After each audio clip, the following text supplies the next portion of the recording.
dormi mais naquela noite, e embora isso tenha sido apenas um sonho, desde então tenho andado estranhamente incomodado com ele. Como se sabe, a 15 de maio de 1865, o sonho se tornou realidade. Rui Barbosa, o grande apóstolo do direito, em virtude do seu físico raquítico, não causou boa impressão como embaixador especial do Brasil na segunda Conferência Internacional de Paz, em Haia, no ano de 1907. Seus longos discursos, cheios de profunda erudição, não eram ouvidos com a devida atenção. Nessas oportunidades, ele indagava de seus colegas qual o idioma em que desejavam proferisse seus discursos.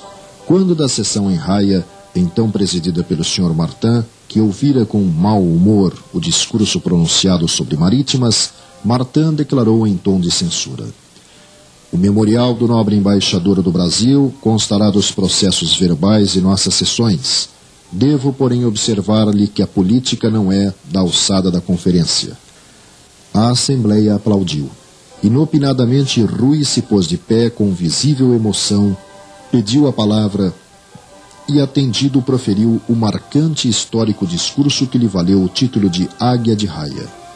O próprio Rui, explicando o porquê dessa sua inesperada iniciativa, cujo improviso foi feito em francês fluente e escorreito, disse: "As forças, a coragem, a resolução me vieram não sei de onde. Vi-me de pé com a palavra nos lábios."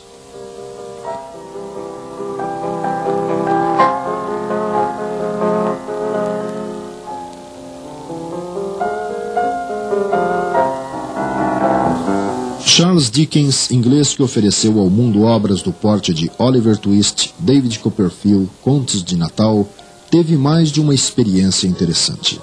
Certa manhã, acordou vendo seu pai, falecido tempos antes, sentado na beira de sua cama. Como ele não se movia, ficou alarmado e, ao tentar colocar a mão sobre o seu ombro, o vulto desapareceu. Outra ocasião, visitando Ferrara, na Itália, teve a nítida impressão de já ter estado naquela cidade, tendo inclusive a sensação de ter sido vítima de um assassinato naquele local numa vida anterior, segundo revelou em carta a seus familiares. Em outra vez, em seu escritório, sonhou estar diante de uma pessoa desconhecida usando um chale vermelho, a qual se identificou como sendo uma certa senhorita Napier. A estranha situação manteve-se viva em sua memória e no dia seguinte à noite entraram em sua sala particular seu irmão e duas mulheres, uma das quais usava o chale vermelho e foi-lhe apresentada como sendo a senhorita Napier. João Guimarães Rosa, médico e polêmico escritor mineiro, autor da importante obra Grande Sertão, Veredas, prefaciando o livro Dona Sinhá e o Filho Padre, de Gilberto Freire, revela aspectos interessantes sobre seu processo de criação. A trama de Noites do Sertão, por exemplo, assistiu em sonho 2 vezes repetido em 1948. A terceira margem do rio veio-lhe em inspiração pronta e brusca. Campo Geral foi caindo já pronto no papel quando brincava com a máquina de escrever, tendo como ponto de partida um menino morador à borda de uma mata e 2 outras caçadas de tamanduás. O romance A Fazedora de Velas desenvolvia-se em fins do século passado em antiga cidade mineira, tendo como cenário um sobrado e personagem uma pessoa enferma que discorria sobre sua doença grave. Tudo aparentemente curtido na ideia. Meses depois, Guimarães Rosa adoeceu e a doença imitava ponto por ponto a do narrador. Outro tempo após, visitou por acaso uma casa que, sem toque ou retoque, copiava em tudo o sobrado e o mobiliário imaginado para o romance. Concluindo seu prefácio depoimento, Guimarães Rosa afirma: "Tudo isto é verdade. Dobremos de silêncio."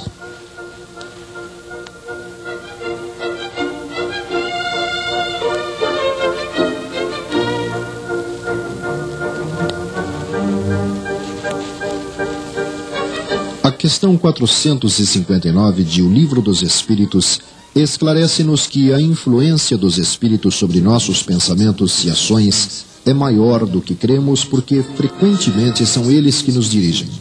Chama nossa atenção para os vários pensamentos que nos alcançam simultaneamente sobre o mesmo assunto e muitas vezes bem contrários uns aos outros, o que indica que há sempre ideias nossas e outras de espíritos que nolas sugerem. Na resposta à questão 525, encontramos que seguramente os espíritos exercem influência sobre acontecimentos da vida, embora não hajam fora das leis da natureza.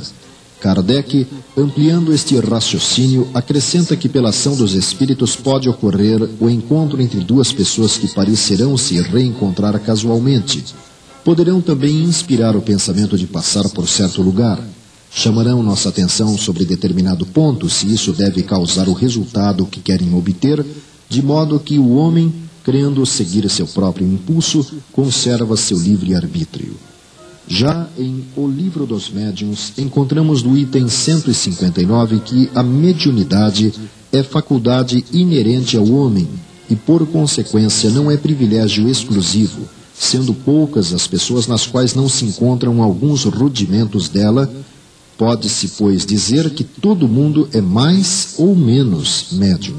No item 161 do mesmo livro, Kardec fala sobre os médiums involuntários ou naturais, aqueles cuja influência espiritual se exerce com o seu desconhecimento. Não têm consciência nenhuma do seu poder e, frequentemente, o que se passa de anormal ao seu redor não lhes parece em nada extraordinário. Não faz parte deles mesmos. Dilatando o conceito, o espírito André Luiz, através de Francisco Cândido Xavier, nos explica na obra Nos Domínios da Mediunidade que mediunidade é sintonia e filtragem, e cada um vive entre as forças com as quais combina, transmitindo-as segundo as concepções que lhe caracterizam o modo de ser. Sobre o sono físico em Missionários da Luz, André Luiz diz que, quando encarnados, não se tem bastante consciência dos serviços realizados durante o sono físico. Contudo, esses trabalhos são inexprimíveis e imensos. Se todos os homens prezassem seriamente o valor da preparação espiritual diante de semelhante gênero de tarefa, certo efetuariam as conquistas mais brilhantes nos domínios psíquicos, ainda mesmo quando ligados aos envoltórios inferiores. Infelizmente, porém, a maioria se vale inconsciente do repouso noturno para sair à caça de emoções frívolas ou menos dignas. Relaxam-se as defesas próprias e certos impulsos longamente sopitados durante a vigília extravasam em todas as direções por falta de educação espiritual verdadeiramente sentida e vivida. E, em Ação e Reação, afirma que cada qual de nós vive e respira nos reflexos mentais de si mesmos, angariando as influências felizes ou infelizes que nos mantêm na situação que buscamos. Portanto, observando o que pensamos, teremos ideia de nossas companhias espirituais. Assim sendo, concluímos que, diante dos fatos e conceitos explicados pelo Espiritismo, as ocorrências que assinalam novas vidas, vez ou outras, são comuns por estarem integradas às leis da natureza. Estudemos o assunto, conhecendo as obras citadas ao longo desse roteiro, e certamente encontraremos outras respostas para as variadas questões existenciais.